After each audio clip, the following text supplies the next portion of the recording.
High, আমি মৌমিতা। আমি চলে এসেছি আজ একটা নতুন ব্লগ নিয়ে। এই উইকেন্ড আমরা একটা ছোট্ট ট্রিপ প্ল্যান করলাম, আম, সব বন্ধুরা মিলে। সব বন্ধুরা বলতে কিছু বন্ধুরা মিলে the nearest beach to Hyderabad, তো চিরালা বিচ। তো ভাবলাম দুদিন একটু নিজের ডেইলি রুটিন থেকে সরে একটু নতুন জায়গায় গিয়ে সমুদ্রের কাছে গিয়ে একটু রিল্যাক্স করব। তো এই যে বেরিয়ে পড়েছি ভোরবেলা 5টার সময় হায়দ্রাবাদ থেকে কেরালা যাবো বলে। সবাই নিজের নিজের নাইট শিফট কমপ্লিট করে ডাইরেক্ট ট্রিপে বেরিয়েছে। তো সবাই খুবই টায়ার্ড ছিল আর খিদেও পেয়ে গেছিলো, তাই সকাল সকাল একটা জায়গায় দাঁড়িয়ে আমরা একটু ব্রেকফাস্ট করে নিচ্ছি।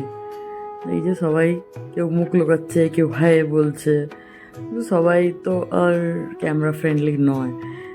তো তাও ওর মধ্যে থেকেও আমাকে সবাই একটু একটু শর্ট দিয়েছে। তারপরে চা না হলে তো আর সকাল হয় না, বিকজ সবাই জেগে আছে সারা রাত্রির, জেগে অফিস থেকে ডাইরেক্ট বেরানো ওটা খুব ডিফিকাল্ট। তো তারপরে সবাই মিলে একটু খাওয়া দাওয়া করলাম, চা করলাম, খেলাম। তারপরে বেরিয়ে পড়লাম আবার নিজের ডেস্টিনেশনের দিকে। যে ওয়েদারটাও ভালো ছিল, খুব মেঘলা, আর রোদ্দুর ছিল না। রোদ্দুর থাকলে গরম হলে আরও অসুবিধা হতো, কিন্তু ওয়েদারটা ভালোই ছিল আমাদের যাওয়ার সময়। আর এই যে আমরা চলে এসেছি কৃষ্ণা রিভারের কাছাকাছি। এই কৃষ্ণা রিভার দেখতে দেখতে আমরা নিজের ডেস্টিনেশনের দিকে বেরিয়ে পড়েছি। খুব সুন্দর লাগছিল, সাইড ভিউগুলো, সাইট সিনগুলো দারুণ ছিল, দারুণ। আমার খুব ভালো লেগেছে। নদী, পাহাড়, জঙ্গল, সব কিছু নেচারের কোলে থেকে আমরা দেখেছি, একদম কাছ থেকে। খুব ভালো লেগেছে।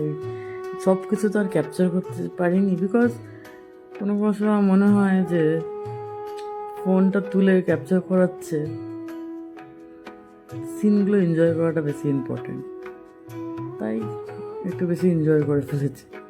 তারপরে সারা দুপুর ঘুমিয়ে রেস্ট নিয়ে সন্ধ্যেবেলা আবার বিচে গেছিলাম আমরা। চিরালা বিচ যেটা আমরা দেখতে এসেছি, সেটা ওখানে গেছি।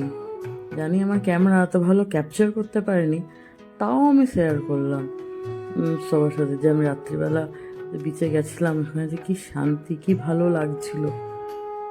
অপূর্ব হাওয়া, অপূর্ব লাগছিল ওয়েদার।